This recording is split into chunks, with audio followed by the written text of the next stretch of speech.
People always ask me, what do I do to preserve my open bottles of tequila? Yay, they're expensive now. I mean, the prices are getting ridiculous, right? Listen, you could use like fancy stuff like argon gas. You could put tubes down. You could put gas in there, which will now fill in the emptiness in a bottle, okay? Which is always the problem. This is where the air gets in, all right? You could do all of that. I don't bother. Myself personally, I use parafilm. So parafilm can be purchased. Like this is a 2-inch version. See, it's 2 inches wide, all right? This one is 4 inches. It's insane the way it stretches. So it stretches many times for its length. I'll take the 2-inch in this case, okay? And I like to tear it right off like I just did. I don't cut it with a knife because it's so hard. You'll see if you try it to get it out later, unless you get good nails or whatever. You just basically take the piece, all right? You take it and you put it around. Let me see if I can put it up here for you. You put it around the bottle, all right? You make sure the cap's on tight. You stretch it. You want to wrap it around many times if you can where the opening is, right here where the air would get in. Then the trick that most people don't do is you go over the top to lock it down, to push that cap down. And then maybe wrap it around again and then go over the top one more time.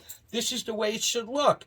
Parafilm bottle. Now everybody wants to know, how long is it going to last? Well, listen, there's no set limit on how long an open bottle of tequila is going to last. Even if you put the cork back on tight and you don't use parafilm, I don't know.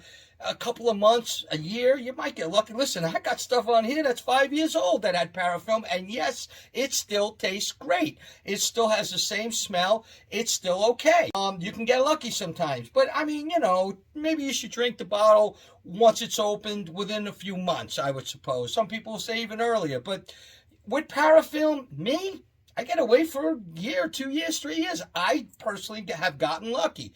So otherwise, it could become agave water, which is what some of the guys call it. That's when condensation will get in there. Sometimes you'll see bubbles.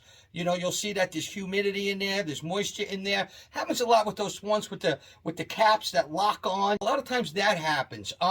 Condensation, evaporation is when you start losing it because the air's getting in, and oxygenation. So that's when it starts to let because the air's getting in and air's open, air always gets in. The alcohol will come out first. So what'll happen is you'll go back to that bottle later and you'll start smelling it like it doesn't smell like it did before. It's losing the punch, it loses the alcohol, and then it's just the sweetness of the water, and eventually it'll become agave water. So that's how you put parafilm on. You can get it in 2-inch, 4-inch, Amazon. I saw it on eBay for as low as $8.99. This is Lou Agave, Long Island Lou Tequila. Check out my social media.